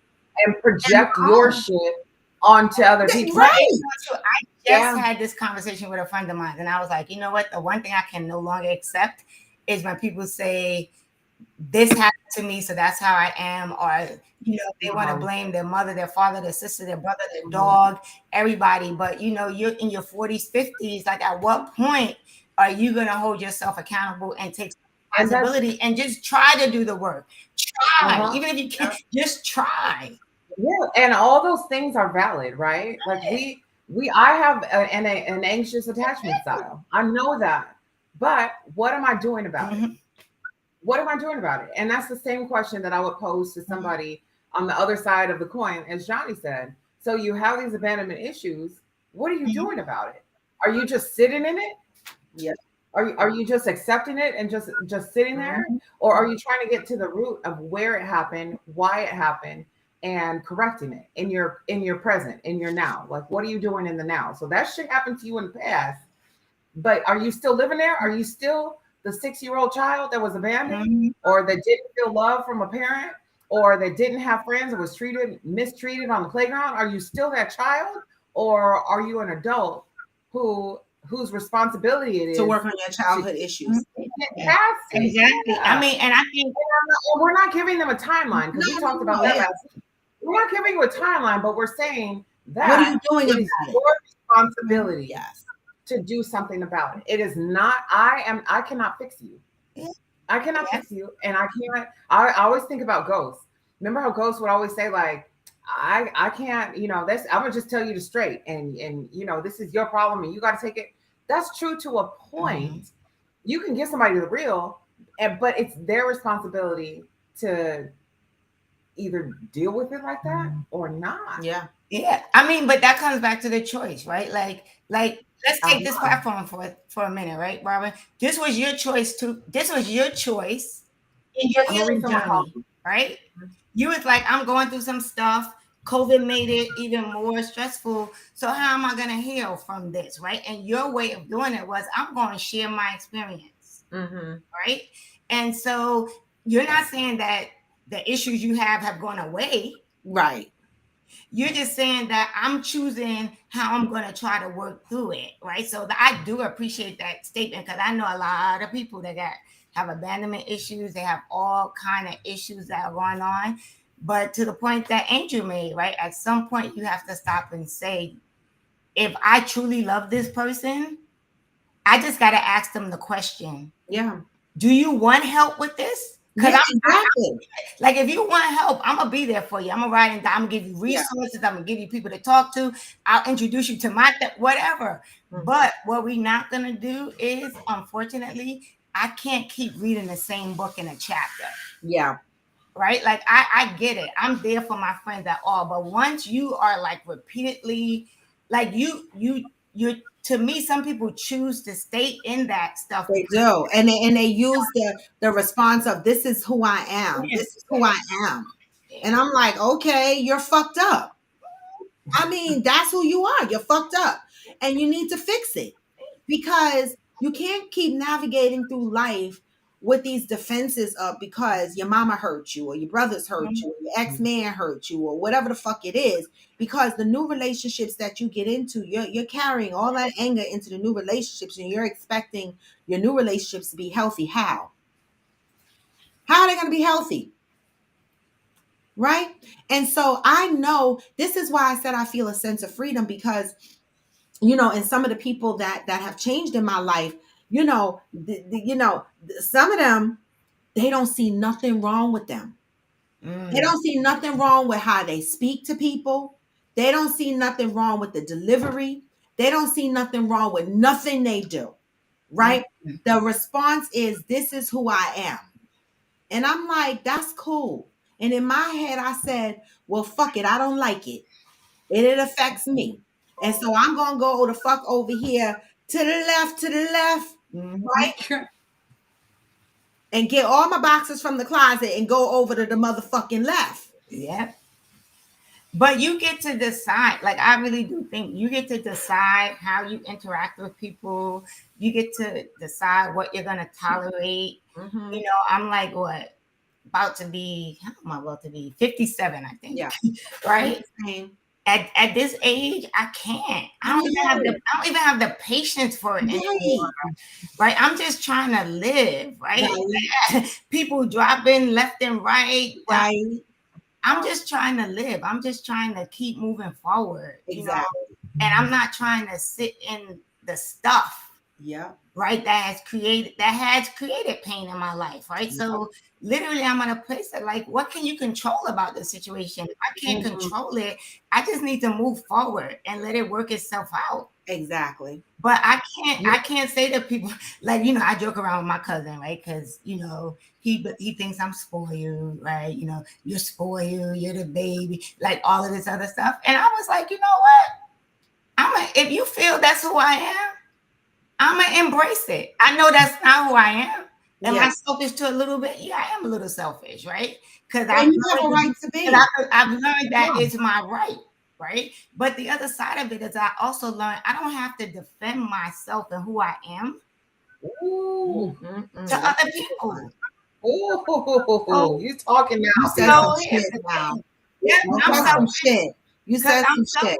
Because that allows me to not be taken advantage of. So so if you want to call me selfish, I'll be selfish. Yeah. You want to call me spoil you? Yep, I'll be spoiled. Whatever it is, right? Pat said the only thing we have is right here and right now. The past no longer exists and the future has yet to exist. What a blessing life truly is. Take care of you now in the present. In the moment. Exactly. I love that. I heard somebody say that depression is when you're too focused on the past. Anxiety is when you're too focused on the future. And I'm like, oh my God. I suffer anxieties like I have struggled with both. And that just lit up a light bulb in my head. I'm like, oh my God, and I'm not saying that this is for everybody, but for me, when I was struggling with those things, it was a choice. It was a choice. It was a choice for me. I chose to focus on what happened to me, and I remained in a depressed state. And anxiety I feel like is a little bit different because I operate with a baseline of anxiety. But the root of it is focusing too much on the future, worrying about what could happen, what might happen. That's me. I live in that space constantly. I'm always anxious about everything. Like my stomach hurts. Like it having anxieties. I used to listen to the commercials. I'd be like, what? These people are fucking crazy. But now with me having anxieties, it affects my movement. Right? Like if I'm having I could be fine, right? And I know I have to do something. When it comes close to that time I have to do it, my stomach starts hurting. I start having to shit out my guts. I'm shaking. I start sweating. I'm clammy. I can't get my thoughts together. And I'm like, oh my God, am I going to be able to make it? Why am I feeling like this? It's like a whole fucking process. And I have to count myself down. I get nauseous. It's like a big fucking deal. And it's the worst living with anxieties, right? And people be like, I remember my ex, the one who ain't got no friends, the last one. He was like, it's all in your head. I'd be like, bitch, it is not all in my head. Because if it was just all in my head, it was something I could control. Do you think I choose to feel like this. Right. Like I don't Who's shit that? all day. Who would pick that? But you're not the only person. I think the majority of people, right, are always looking, they're always, you're worried, right? You're worried about the future. But it's recognizing it, right? So that you start to develop and learn how do I live in a moment. Exactly. Right? Like everything is learning. Right? Yes. It's like going to AA, right? Right? You got to first admit that you have a problem. Yeah. Right? So once you acknowledge that, you know what? This is something I struggle with. So what's my plan? What's my strategy? How am I going to cope with it? What triggers me? Right? It's that's why I believe in journaling, right? Like I can let all of my thoughts, my feelings, whatever out on paper, right? And when I really want to get rid of some stuff, I put it on paper, I burn it, and I let it just go. That's a good idea, right? Like one of the things I used to treat I like that is when I first started dating, right? I was so like, and I don't know if it's because I felt so defeated from my last relationships, and I was going through this assessment of, what is it I want in a relationship? How am I going to navigate through this relationship? I don't want to be hurt in the next relationship. I had a lot. It was just a lot. And so when I started dating, every time I went out with this gentleman, my stomach, I went through this whole anxiety thing, and I couldn't control it. Like I would try to talk myself down. I'd be like, it's going to be all right. It's just a date. He's not a stranger. And then nothing worked. Like I would be literally, like even when I'm out or I'm sitting at the bar, I'm looking around the restaurant to see where the bathroom is in case my stomach flip. I need to know where the fuck the bathroom is. And then I would be thinking, oh my God, I'm getting ready to go over his house for drinks. What if I got a shit? Okay. AG had given me these drops to put in the toilet before to mask the smell in case my stomach blew up. It was like a whole process for me, right? To get back into the dating arena and now when I think about it, because I've been in it, almost 2 years. And so now when I think about it, I don't feel as nervous like that when I'm around the person anymore. Yeah. But I think I was carrying a fear of getting back into something and hoping that it didn't turn out like what I just left. Because I can't take another one of those. Yeah. Which is one of the reasons I did therapy right after my situation and coaching, is because you know what? I was like, I wanna heal responsibly. Yes. I want to heal in a way that I don't take the baggage into the next. Yes. Right? And this is going on almost 2 years. Yep. But I think also, right, it comes down to the fact that, you really do have to process, right, what's going on, but not stay there. Yeah. I call it, the one thing I call it is like making up the stories in your head, right? I could do a whole damn novel in my head about something that has not happened. Yeah. Right. Yep. And then that starts creating the anxiety and the worry. Yep. So I really will just stop and be like, okay, stop it, because you're creating a story in your head. But that's the part. I can't even stop it at that point. I'd be like, stop it. This is fucking ridiculous. But my head is already gone. Exactly. I can't pull it back in. Which is why the journaling comes in, right? Because then you just put it down on paper. So Damaris, are you hearing this? Because Damaris said, I think that's what I'm going through. So Theo just said, because I don't want to miss this, right? Write it down. Mm-hmm. Write it down, Damaris. You're going through this right now. I need to get in the habit of writing shit down too. There was a really great exercise all the time. There was a really great exercise that my therapist had me do, because I was the same. Mm-hmm. I would ruminate on what could happen, and she called it, "What's the worst that could happen?" Mm-hmm. And there's something about writing it down, Theo, that is very cathartic, right? And so I would say I'm anxious about corporate coming to visit, and I don't know what's going to happen. She'd say, okay, well, what's the worst that can happen? And I would give her, something that could happen. Okay, and if that happens, then what's the worst that could happen? Mm-hmm. And we would go down, and we would go maybe 10 to 15 steps down. And it became the most obnoxious, ridiculous thing till it was almost laughable. And it was hey, come on. And it would make me almost like laugh at like, this is ridiculous. Like, why am I anxious about, like, you know what I mean? And I can't even give like a really good example, but I remember like being at the last step, and I'm like, there's no fucking way that could happen. Yeah. But it's real though. But it's real. Like, you gotta acknowledge it.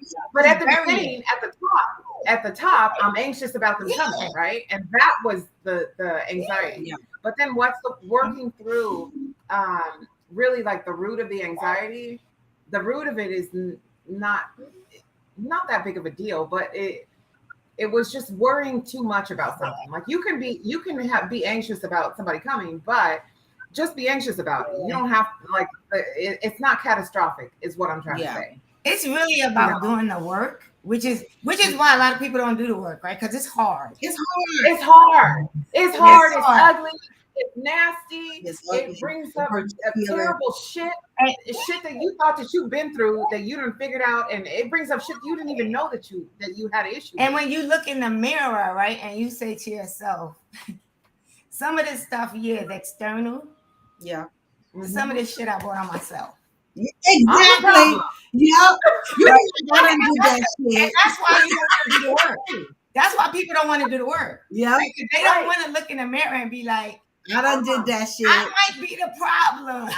Yeah, because we want to say it's somebody else. Listen. We want to say, well, you made me that way. My parents did that. My teacher did that.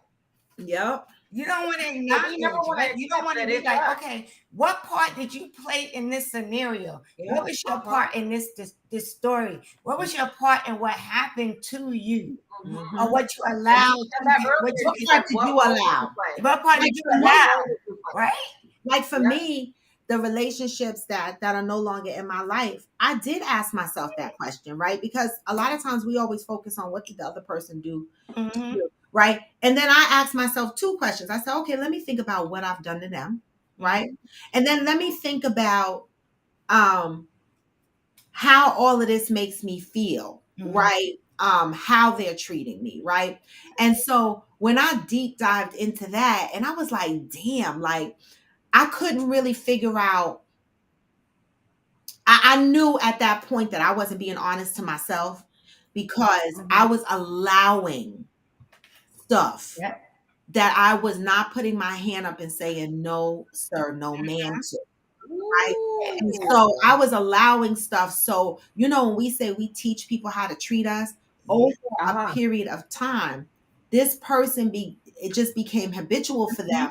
And I used to wash it off and say, oh, this is just how they are. I got into that habit of this is just how I are. But in that moment, I woke up in a moment and I realized on that last phrase when I was about to say, this is how they are, I stopped myself. And I said, but who am I? I'm constantly saying, this is how they are, right? And how they treat me hurts my feelings. What I should be asking is, who the fuck am I? Like, why am I even allowing? Why are you allowing it? Happen? Why are you accepting it? Right? All because I don't want to lose the person. But obviously, they don't give a fuck about losing me. And I don't give a fuck about losing me. So I got to care about finding me and being who I am. Yeah. So that other motherfuckers know. If you want to be a part of this, this is who she is. Yep. Okay. And if you don't want to be a part of it, go the other way. My boundaries. Yeah. Healthy boundaries. Important. Is one of the most important things that I learned is just setting healthy boundaries. Right? Yeah. Because people will take advantage of you. And the one thing I've also learned is to stop making excuses for people. That part. I used to be good for that. Oh, they just do that because. Yep. I used to make excuses and you make excuses for who they are, their behavior, how they talk to you, how they treat you. And you're like, so I was like, I'm no longer making excuses for people. None. You're going to treat me how I treat you. None. Right. Yep. And because for the most part, I am a caring, nice person. Right. So if you can't treat me that way, if you don't show me that respect, then I need to respect myself and I need to define what Yourself. that relationship is Yeah. going to be. Who are Because we all get to define Yeah, the relationship that we have with other people. exactly. It doesn't mean that they no longer have to be in your life. Right. You get to define what that You relationship get to define what that relationship the fuck looks like. Yeah. Right? Well, this was deep, y'all. You know, are you listening to your life? That whole, when I read that, I was like, oh, I know when you highlighted it, I said, I don't care. Today is April 3rd. Theo highlighted that sentence on her post. Are you listening to your life? And I was like, baby, when I read it, Wow. I was like, and then I saw she highlighted. I said, the shit is deep. Because for a long time, I was not listening to my life. I was too busy listening to what other people needed. And when I started listening to my life, people walked away. Mm-hmm.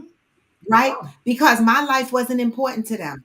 That's how I look at it. See, my needs and my life wasn't important to them because they felt like whatever they needed was more than what I needed for myself. Mhm. Right? Mhm. And so if that's the case, goodbye with love. Yep. With love. And that's yeah. it. Goodbye with love. Yeah. Because it's always going to be in love. Like even from the first moment I met you, right? Like literally didn't even know you. Yeah. You started like you promoted promoting my book, like straight up. I Yes. was like, I don't even know this woman, right? But straight up, because that's your heart, Yeah. right? Yep. And so some people will take advantage of a heart like that. Mhm. Uh-huh.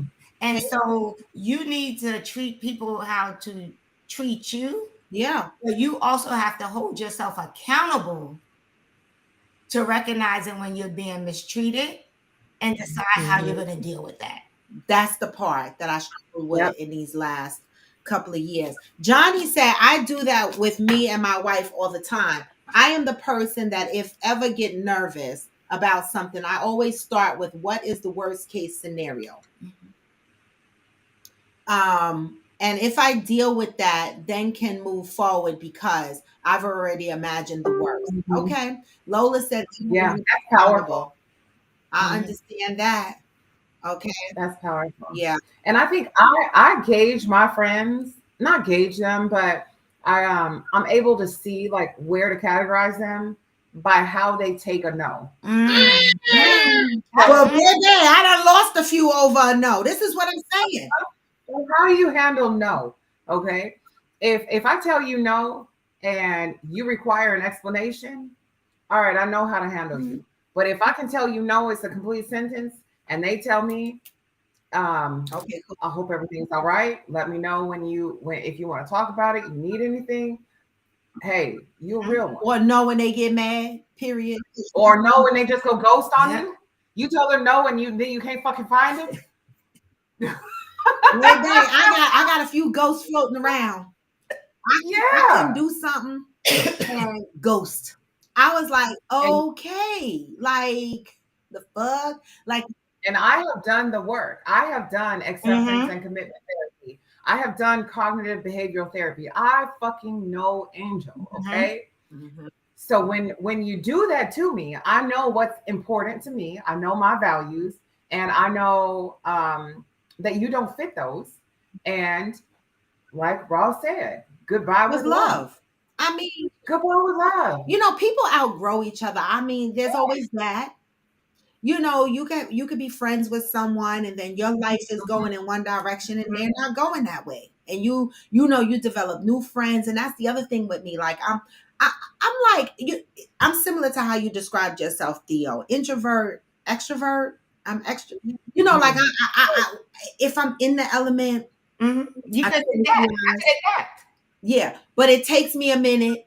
So if I get into a crowd, some people might be like, oh, she was kind of quiet or she was kind of this, because it depends on what's going on around me, right? But for the most part, if I'm comfortable, I'm the social butterfly. I come in the room bamming and slamming, right? I'm making noise off the top, right? But, you know, for me, as far as people are concerned, you know, lately for me, if I can't show up for them, right? And they're not okay with that and they ghost me, right? This is one of the questions that I'm asking myself right now that I still don't have the answer to. If these people turn around and try to reappear, right, in my life, how do I handle it? Right? Mm.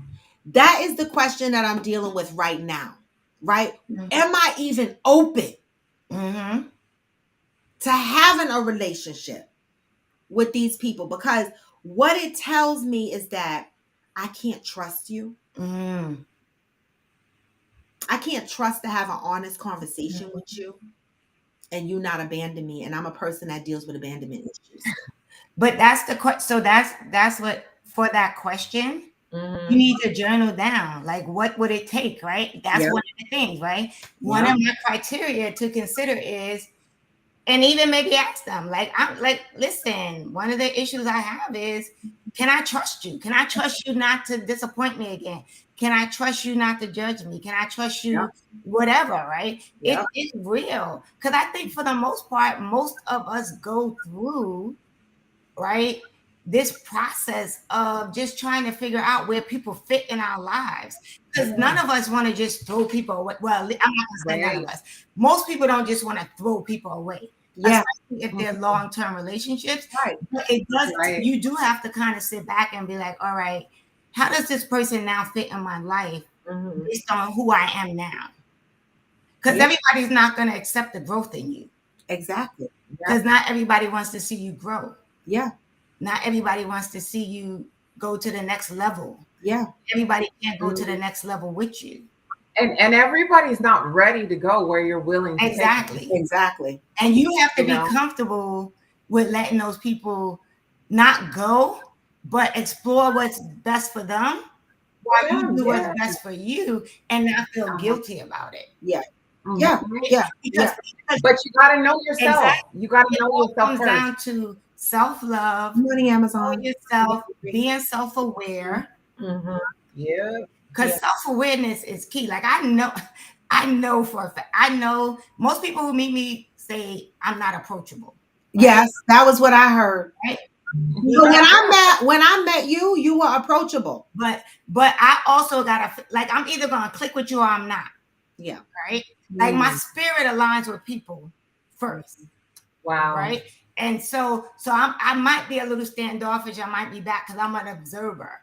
And I don't let everybody in my space. Well, honestly, I heard that only because y'all were in a professional environment. So in your professional environment, it might have been different. I'm definitely different in my professional environment, but even in my personal environment, I'm not letting everybody into my space right away. I protect my energy. Yeah. Right? Yeah. But for the most part, I think most people need to do that. Yeah. We should do that. Right?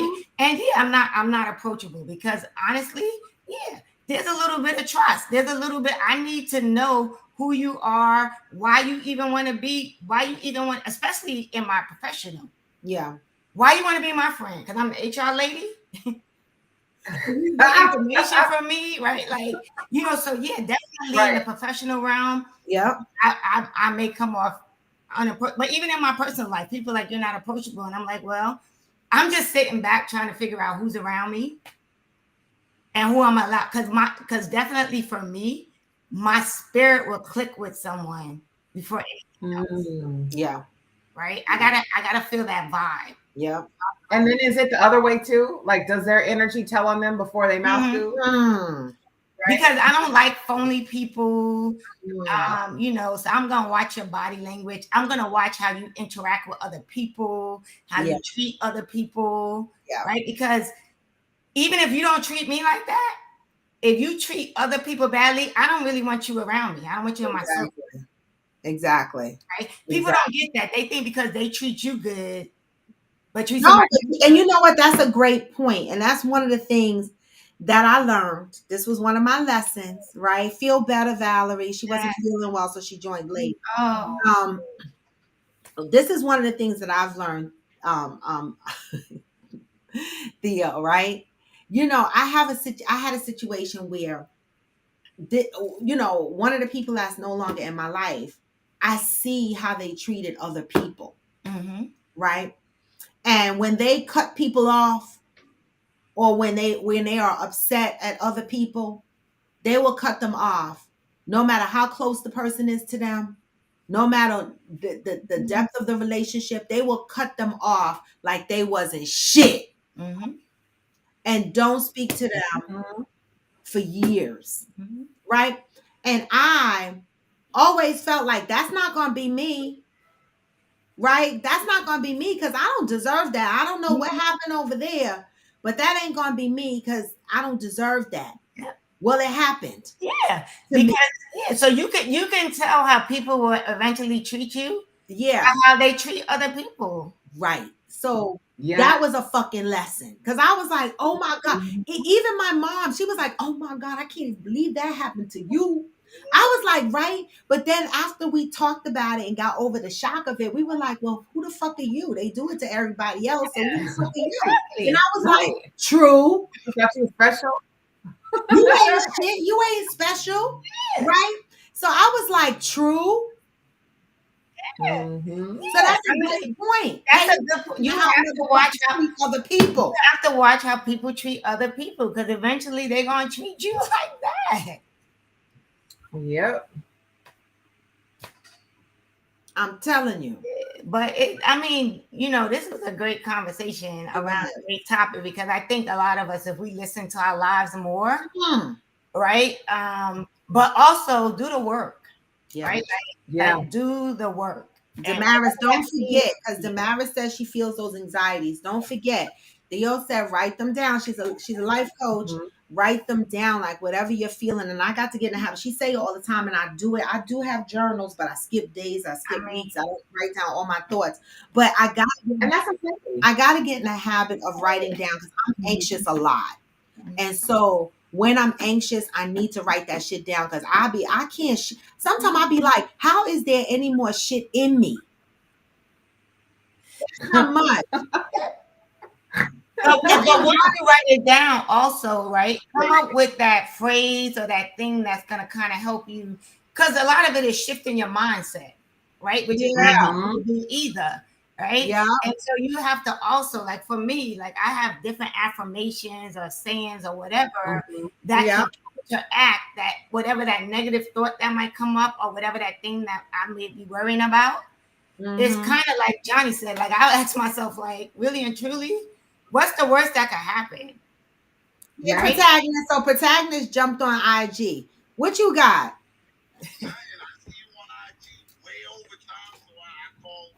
Well, we're live on my thing changed. Oh, we're live on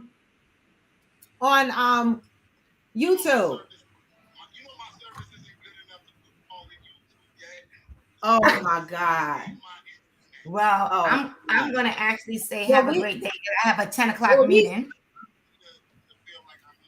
Yes, we're about to end, because I got a meeting coming up. I done missed one meeting. I'm gonna drop off too. All right, ladies. Thank you for jumping on. Listen, if you're on YouTube, you now know what you can do with the Instagram people. What? No, I was just saying. Oh, yeah. Yeah.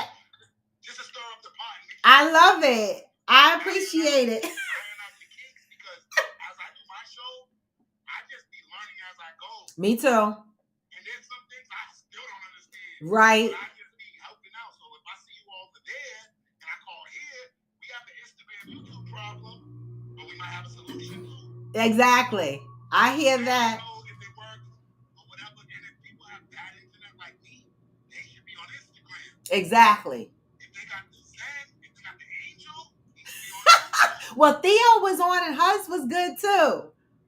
If they got the put her over there. If you got the Evan internet, you gotta be on it. You gotta be on Instagram. I know that's right. How about the help button?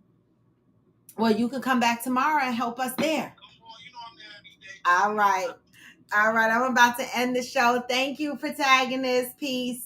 All right, guys. Thank you for joining the show. It's been a good show today. We had a good topic. I'm going to end y'all with the music. Listen, start listening to your life. That is the key thing here. Listening to your life. What is your life saying to you?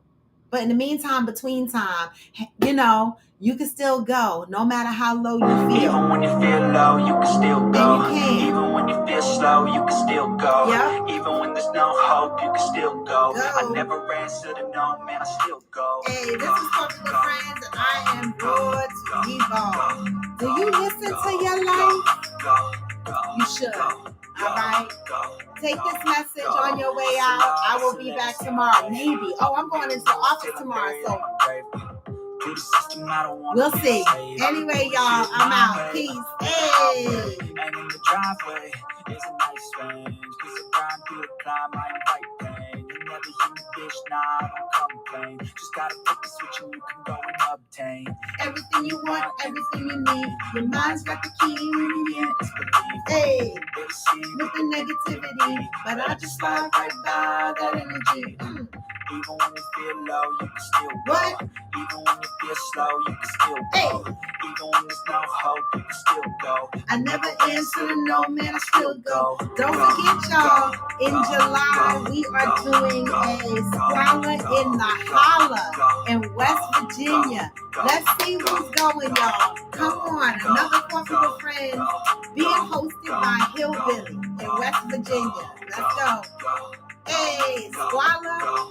What is it? Squalor in the You got Holla. a mind, but even that could change. You can flip the Brain brain matter matter. like some batter in your brain. I'm out, That's y'all. why I say, fake it till you make it. Peace. And if you play that game, You then know just we gonna might be make a jamming change. in Cancun. Rearrange all the bad to Hey, okay. I'm out. Take the worst thoughts and turn them to a game. Take the best thoughts and put them But on Valerie, display. we got Holla in the Squalor. Feeling no more pain. Squalor in the Holla, West Virginia, July, the end of July. So block out the calendar. Open it up and finally explore everything that you got. Come You can on. never do before. Hey, Even when you feel low, you can still go. Even when you feel slow, you can still go. Hey. Even when there's no hope, you can still go. I never answer to no, man, I still go out. Peace, y'all.